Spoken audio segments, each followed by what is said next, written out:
Hello students, welcome to my channel. तो आज से हम क्लास 10th की एनसीईआरटी की बुक स्टार्ट करेंगे। तो मैं आपको सबसे पहले चैप्टर 1 स्टार्ट करवाऊंगी, जो है नंबर सिस्टम। मैंने इससे पहले भी क्लास 9th की भी बहुत सारी वीडियोस डाली हुई हैं। अगर आपका कोई भी फ्रेंड है, रिलेटिव है जो क्लास 9th में है, तो आप उनको बता सकते हैं उन वीडियोज़ के बारे में, ताकि वो भी उन्हें देख सकें। और क्लास 9 चैप्टर 1 नंबर सिस्टम में जो टॉपिक है वो है यूक्लिड डिवीजन लेमा, या यूक्लिड डिवीजन थ्योरम भी आप इसको बोल सकते हैं।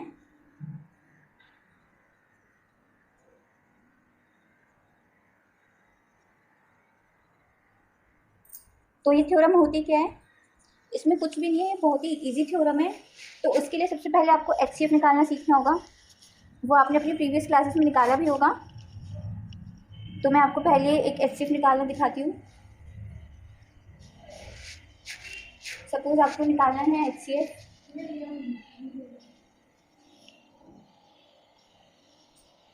आप यहाँ पर कोई भी नंबर ले लीजिए, यहाँ आप 16 ले लीजिए और आप यहाँ 124 ले लीजिए। तो एचसीएफ कैसे निकालते हैं? सबसे पहले हम इसके वही एलसीएम लेके फैक्टर्स निकालते हैं। मतलब ये इस मेथड को हम बोलते हैं प्राइम फैक्टराइजेशन। जैसे 2 8 जा 16, फिर 2 से जा रहा है 8, तो 2 4 जा 8, देन अगेन ये 2 से जा रहा है तो 2 2 जा 1। हमें तब तक करना होता है जब तक यहाँ पर 1 ना आ जाए, और ऐसे ही यहाँ पर हमें 124 के लिए करना है। तो ये सब तो आप सभी लोगों ने अपनी प्रीवियस क्लासेस में पढ़ा होगा। अब देखिए यहाँ 31 आ गया। 31 किसी के टेबल में नहीं आता, तो आप यहाँ 31 1 जा 31 लिख लीजिए। अब आप 16 के फैक्टर्स देखेंगे क्या हो गए। ये हो गया 2 raised to the power 4। और अगर आप 124 के देखेंगे तो क्या आ जाएगा, दो बार है तो 2 की पावर 2 इंटू 31। तो इसमें एचसीएफ कैसे लिखते हैं? जो दोनों में कॉमन होती है और उसकी पावर लोएस्ट। इसमें पावर 4 है, इसमें 2 है, तो 2 रेज़ टू पावर 2 या 4, तो इसका 4 एचसीएफ आ जाएगा। तो ये हो गया हमारा एलसीएम मेथड से, लेकिन मतलब प्राइम फैक्टराइजेशन मेथड से। लेकिन अगर हमें इसे यूक्लिड डिवीजन लेमा से करना है तो हम कैसे करेंगे? तो आप देखिए 16 है और 124 है। इसमें इसका आपको एचसीएफ ही निकालना होता है। तो इसमें बड़ा कौन सा है? 124। तो 124 को आप बीच में रखेंगे, इधर आप 16 रखेंगे और आप इसको डिवाइड करेंगे। तो ये किस पे जाएगा हमारा?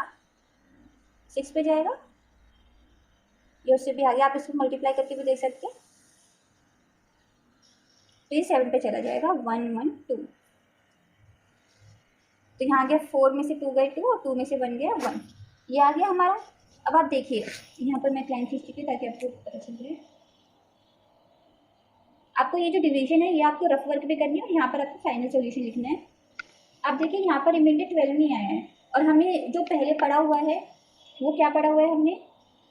ये जो होता है ये हमारा डिविडेंड होता है, ये डिवाइजर होता है, यहाँ क्वोशिएंट होता है, और ये जो क्वेश्चन यहाँ लिखा हुआ है यहाँ लिख देती हूँ मैं, और ये होता है हमारा रिमाइंडर।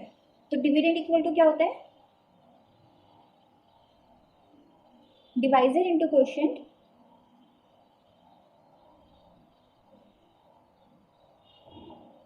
Plus remainder. तो ये हमारा फॉर्मूला होता है।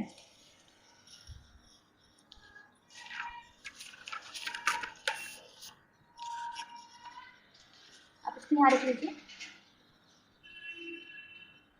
मैं यहाँ रख देती हूँ इसको। अब देखिए 16 और 124 का हमें एचसीएफ लेना है।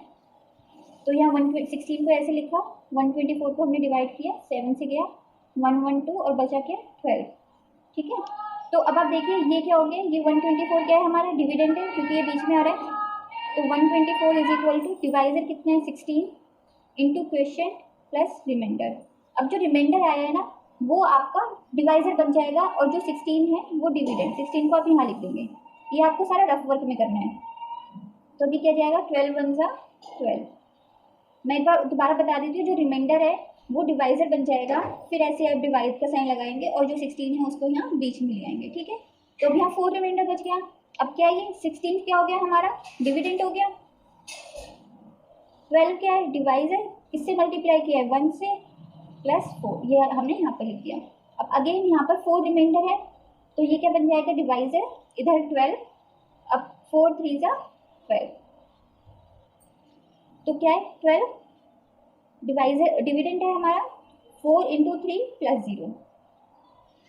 ये हमने सॉल्व कर दिया। अब इसके आगे हम सॉल्व नहीं कर सकते हैं क्योंकि हमारा 0 रिमाइंडर आ गया। हमें तब तक सॉल्व करना है जब तक हमारा रिमाइंडर 0 नहीं आ जाता। तो अब इसमें HCF क्या आ गया, जो लास्ट डिविडेंड है हमारा, सॉरी जो लास्ट डिवाइजर है वो ही हमारा आंसर है। तो इसका HCF क्या आ गया 4। तो यही हमने यूक्लिड डिवीजन लेमा से इसको सॉल्व कर दिया।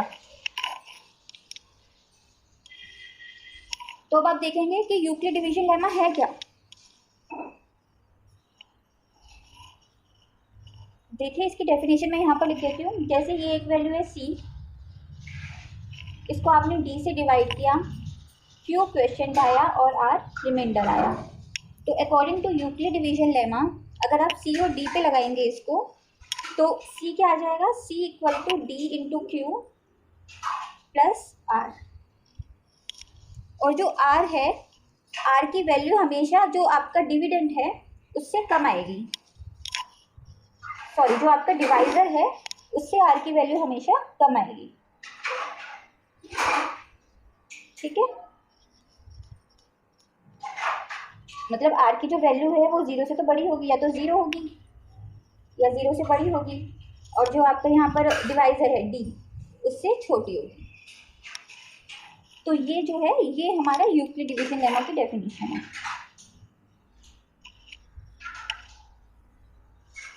और हमें इन सबको इसी फॉर्म में लिखना होता है, जैसे C equal to D Q plus R, तो यहाँ भी ये लिखा है C equal to D Q plus R. ठीक है, तो अब हम डायरेक्टली क्वेश्चंस पे आ जाते हैं। इसमें लिखा हुआ है use Euclid's algorithm to find, example number 1 करेंगे हम पहले।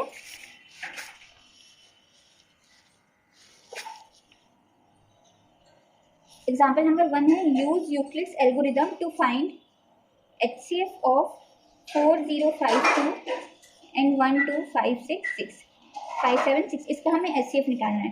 तो आप देखेंगे जो 12576 है वो बड़ा है, तो आप क्या करेंगे, इसको बीच में लिख देंगे 12576 और इसको 4052 से डिवाइड करेंगे।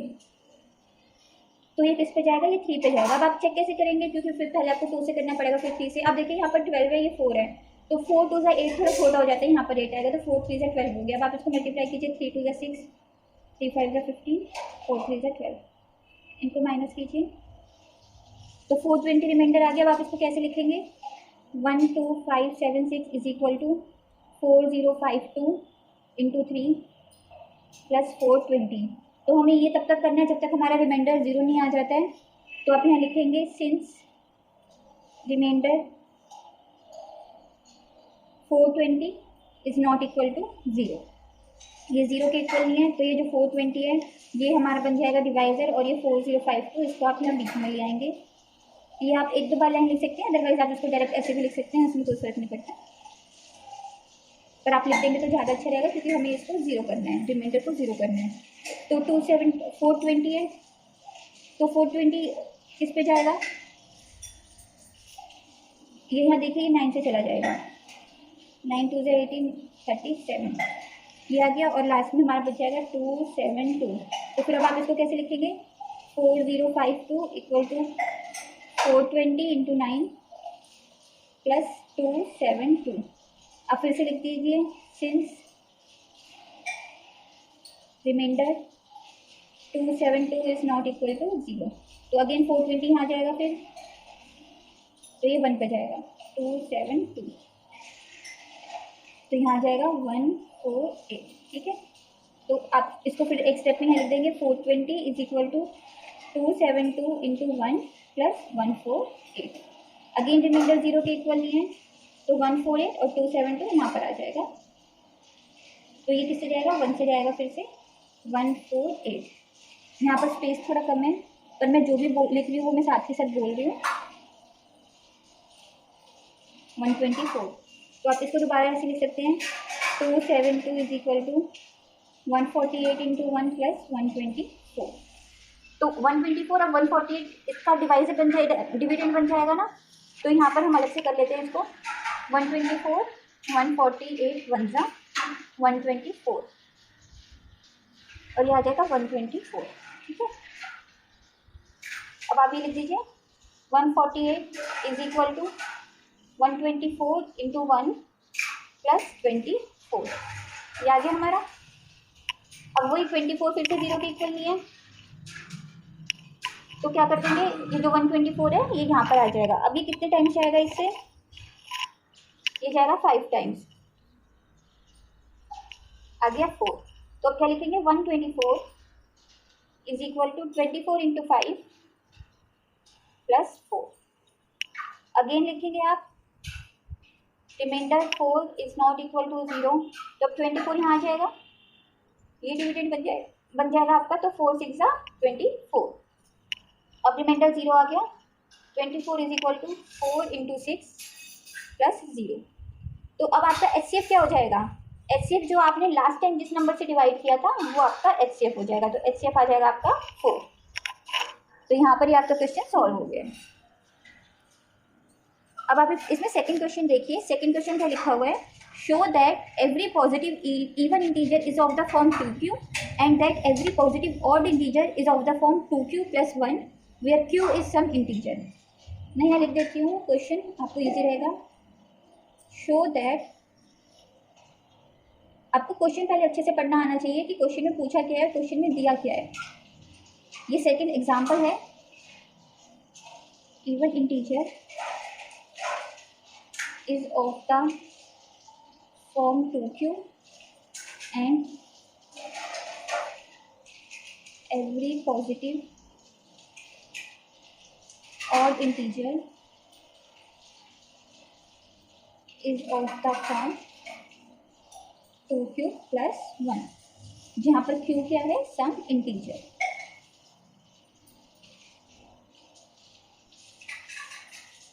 तो इसमें बोला है कि हमें ये शो करना है कि जो इवन इंटीजर्स हैं वो तो 2q के फॉर्म में होते हैं और जो ऑड इंटीजर्स हैं वो 2q प्लस 1 के फॉर्म में होते हैं। तो अब आप देखिए जो इवन इंटीजर्स होते हैं वो क्या होते हैं, जो 2 से डिवाइड होते हैं। यहाँ पर आप लिख लीजिए इवन इंटीजर्स क्या होते हैं, जैसे 2 4 6 8, ये आपकी इवन इंटीजर्स हैं। और जो ऑड इंटीजर्स हैं वो क्या है आपके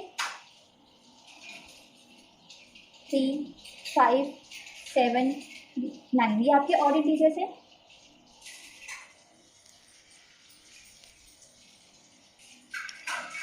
तो यहाँ पर 2q के फॉर्म में बोला ना 2, तो मतलब जो 2 हो जाएगा वो क्या होगा, वो आपका डिवाइजर होगा। ठीक है, जिस फॉर्म में भी बोला गया है, जैसे 2q है, यहाँ पर 2 है, तो ये आपका डिवाइजर हो जाएगा। क्योंकि यहाँ पर भी देखिए अगर कोई भी फॉर्म में, जैसे मैंने आपको यहाँ बताया था कि जो d है वो डिवाइजर है, dq प्लस r, तो ये क्या है 2q प्लस 1, तो मतलब ये 1 क्या है, ये बोल रहे हैं कि अगर कोई भी और इंटीजर है उसका अगर हम 2 डिविडेंड है उसका मतलब 2 डिवाइजर है, यानी कि अगर हम उसे 2 से डिवाइड कर रहे हैं तो उसका रिमाइंडर 1 आ रहा है, ये हमें प्रूव करना है। और अगर कोई भी इवन इंटीजर है उसको हम 2 से डिवाइड कर रहे हैं तो वो 2q के आगे कुछ नहीं, तो 2q प्लस 0, उसका रिमाइंडर 0 आ रहा है। ये बता रहे हैं हमें। तो हम इसको प्रूव कैसे करेंगे, आप देखिए और इंटीजर्स में अगर 2 है, इसको आप 2 से डिवाइड कर रही हैं, तो 2 1 जा 2, 0 आ गया। 4 है तो अगेन 2 2 जा 4, 0 आ गया। तो अब आप इसमें 2 को क्या लिख सकते हैं, 2 इंटू 1 प्लस 0। 4 को क्या लिख सकते हैं, 2 इंटू 2 प्लस 0। तो अब देखेंगे 0 0 है, इसको बार बार लिखने की जरूरत नहीं है। और q सम इंटीजर है, तो 2 4 क्या है, ये एक इवन इंटीजर्स है। और हमने मान लिया कि कोई भी इवन इंटीजर जो है वो है a कोई पॉजिटिव इंटीजर है, वो इवन भी हो सकता है और ओ भी हो सकता है, और भी हो सकता है। यहाँ पे लिख लीजिए let a be any positive integer. ठीक है, ये हमने लिख लिया। अब ये 2 4 6 8 ये तो a हो सकता है, 2 यहाँ पर हर जगह कॉमन है। ठीक है, क्योंकि हमें 2 से तो इसको डिवाइड करना है, तो 2 और q की जगह क्या आ जाएगा 1 या फिर 2, जैसे ये 1 ये 2, तो ये q, तो a is equal to 2q आ गया। और जो इसमें r होगा वो हमेशा लेस देन इक्वल टू 0 होगा। ठीक है, या फिर 0 के इक्वल ही होगा क्योंकि ये ऑड नंबर है।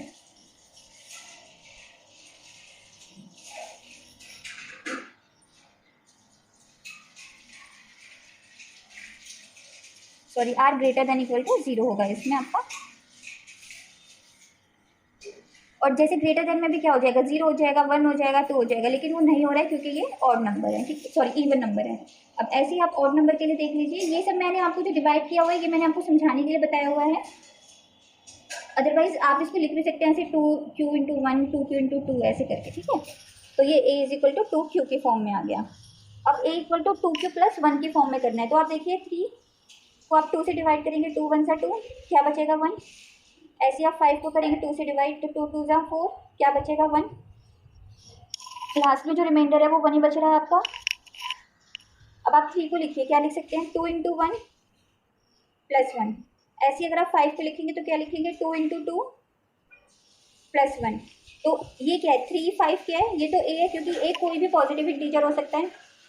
जो 2 है वो तो हर जगह कॉमन है, क्योंकि 2 मैंने आपको यहाँ बता दिया कि किसी भी फॉर्म में लिखना हो तो जैसे यहाँ पर 2 है 3 है तो वो आपका डिवाइजर बन जाता है। तो ये 2 आ गया। और ये क्या लिख देंगे हम q, क्योंकि q क्वेश्चन में गिवन है q इज सम इंटीजर +1।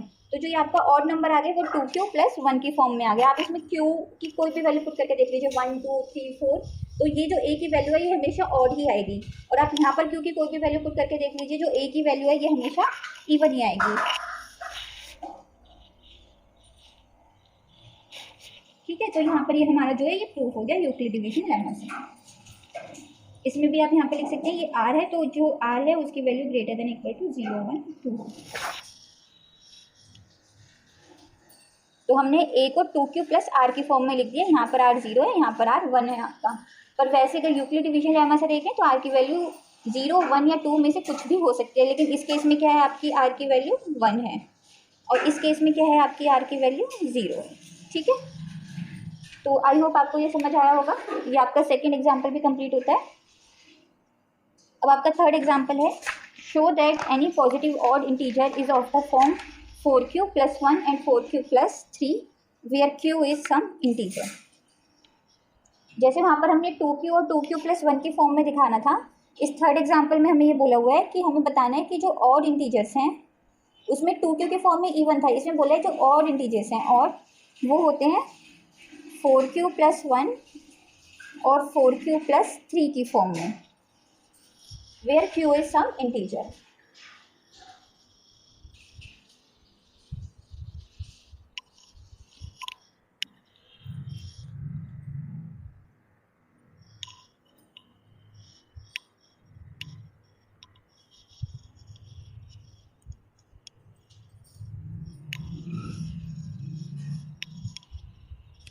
और जो ये हमने लास्ट क्वेश्चन किया था यहाँ पे, इसमें जो r की वैल्यू है वो लेस देन इक्वल टू 0 या 1 होगी, 2 नहीं होगी, क्योंकि 2 तो आपका वो है ना डिवाइजर है, तो डिवाइजर से हमेशा एक कम ही आएगा। ठीक है,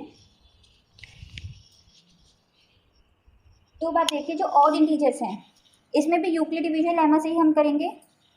तो यहाँ पर मैंने बताया कि जो 4 है यानी कि ये जो आपका डिवाइजर है, ठीक है, तो जो r होगा रेड, ये फॉर्म क्या होती है a इक्वल टू, जो हमने पढ़ी थी वो थी d इक्वल टू CQ+r।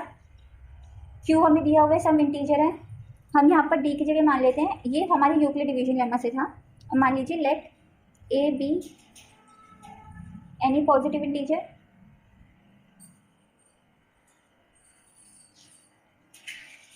अब आप देखिए आप कोई भी और नंबर ले लीजिए जिसको आप 4 से डिवाइड करेंगे, सपोज आप 17 ले लीजिए, 4 4 जा 16, क्या बचा 1 बच गया ना। अब आप ले लीजिए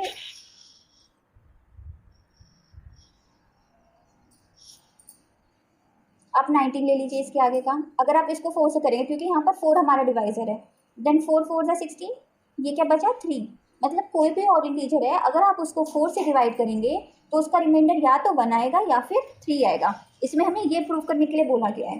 तो इसका डिवाइजर क्या है 0, तो जो r की वैल्यू हो जाएगी वो क्या होगी 0 से, तो या तो 0 के इक्वल होगी या 0 से बड़ा होगा या फिर 1 या फिर 4 से छोटी होगी, मतलब 4 से छोटी होगी। तो जो r की वैल्यू है वो क्या क्या हो सकती है 1 2 3, 0 नहीं हो सकती क्योंकि ये ऑड नंबर है, वैसे हम लिखने के लिए लिख देते हैं, तो आप लिख लीजिए 0 1 2 3, ये r की हमारी वैल्यूज हो सकती हैं। तो अगर a हमारा जो है a को हमने पॉजिटिव इंटीजर लिया तो a मतलब हमने ये 17 मान लिया है। जैसे a की जगह आप लिखेंगे 17 इक्वल टू 4 × 4 + 1, ऐसे अगर ये 19 है तो क्या हो जाएगा 4 × 4 + 3। ठीक है, तो ये क्या है a है हमारा 4, ये तो कुछ किसी भी नंबर से मल्टीप्लाई कर सकते हैं, हमने नंबर ही ऐसे लेके दोनों बार 4 से मल्टीप्लाई हो गया, हम उससे बड़ा और नंबर भी ले सकते हैं। तो इंटू क्यू प्लस अब क्या है 1, ठीक है। और ए क्या आ गया 4Q प्लस 3। अब आप कहेंगे कि आर की वैल्यू तो 2 भी हो सकती है, तो हमने 2 क्यों नहीं लिखा, तो आप इसको लिख के देख लीजिए 4Q प्लस 2। तो अब आप देखेंगे कि इसमें से हम 2 कॉमन ले सकते हैं, 2Q प्लस 1 ये हो जाएगा। और अगर कोई भी वैल्यू 2 से मल्टीप्लाई हो जाती है तो ये एक इवन नंबर हो जाएगी, इसलिए हम इसको जो r इक्वल टू 2 है इसको कंसिडर नहीं करेंगे, ठीक है। और आप ये भी बोल सकते हैं कि जो 4Q है वो 0 भी हो सकता है, तो 4Q प्लस 0 लिख के देख लीजिए आप। 0 का मतलब तो कुछ है ही नहीं, ये 4Q हो गया, तो ये क्या लिख सकते हैं हम 2 इंटू 2Q। ये क्या है, ये भी एक इवन नंबर है क्योंकि ये 2 से मल्टीप्लाई में है। तो इन दोनों वैल्यूज़ को r की 0 और 2 वैल्यूज़ को हम नहीं लेंगे, सिर्फ 1 और 3 को ही लेंगे, तो इसलिए हमने यहाँ पर शो तो आप ये लिख सकते हैं कि ये दोनों और इवन है, तो इसलिए हम नहीं लेंगे because they are both divisible by 2।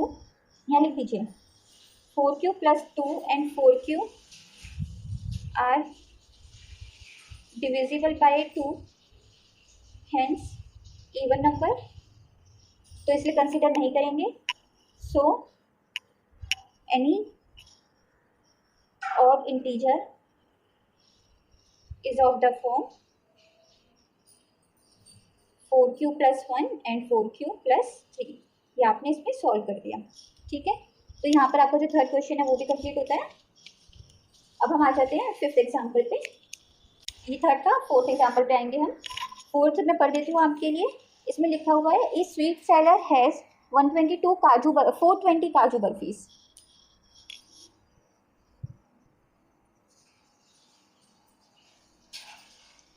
And 130 बादाम बर्फीज।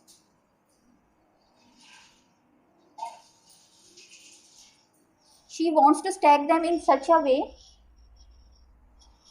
that each stack has the same number and they take up the least area of the tray. What is the number of that can be placed in each stack for this purpose? तो इसमें हमसे ये पूछा गया है कि हम इन दोनों को कैसे अरेंज करें कि ना तो जगह वेस्ट हो, मतलब जो एरिया है हम कम से कम यूज़ कर सकें और सेम नंबर हो, इसमें हर स्टैक की सेम नंबर हो। स्टैक मतलब जैसे ये x हो गया, यहाँ तक हमने काजू बर्फी कर दी, यहाँ तक हमने बादाम बर्फी कर दी, ठीक है। तो इस स्टैक में सेम नंबर होना चाहिए x x x, ठीक है। यहाँ पर y हो गया क्योंकि ये काजू थी, और इधर ये z हो गया क्योंकि ये बादाम बर्फी थी। तो काजू बर्फी क्या हो गई x इंटू वाई, और बादाम बर्फी क्या हो गई x इंटू जेड। ये सब मैं आपको समझाने के लिए बता रही हूँ, लेकिन आपको नहीं लिखना, आपको सीधा इसका डायरेक्ट, तो इसमें x कॉमन है तो x क्या है HCF हो जाएगा, हाईएस्ट कॉमन फैक्टर। तो आपको डायरेक्ट इसका HCF निकालना है, तो आप लिखेंगे use Euclid's algorithm to find HCF। Euclid से निकालेंगे आप, यूक्लिड्स एल्गोरिथम, ठीक है। तो अब आप देखिए इसमें 420 बड़ा है तो ये बीच में आएगा, 130 छोटा है, 3 पे चला जाएगा, 13 3 390 होता है, तो ये 30 आपका रिमाइंडर आ गया। तो आप क्या लिखेंगे 420 is equal to 130 into 3 plus 30, ये हो गया। अगेन यहाँ पर रिमाइंडर तो 0 नहीं हुआ, फिर आप क्या करेंगे 130 को यहाँ लिख देंगे बीच में, फिर क्या आएगा 3 4 12, तो ये 10।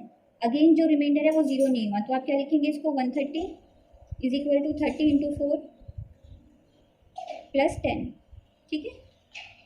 फिर 30, 10 3 30, अब यहाँ पर 0 हो गया, तो आप क्या लिखेंगे 30 is equal to 10 into 3 plus 0।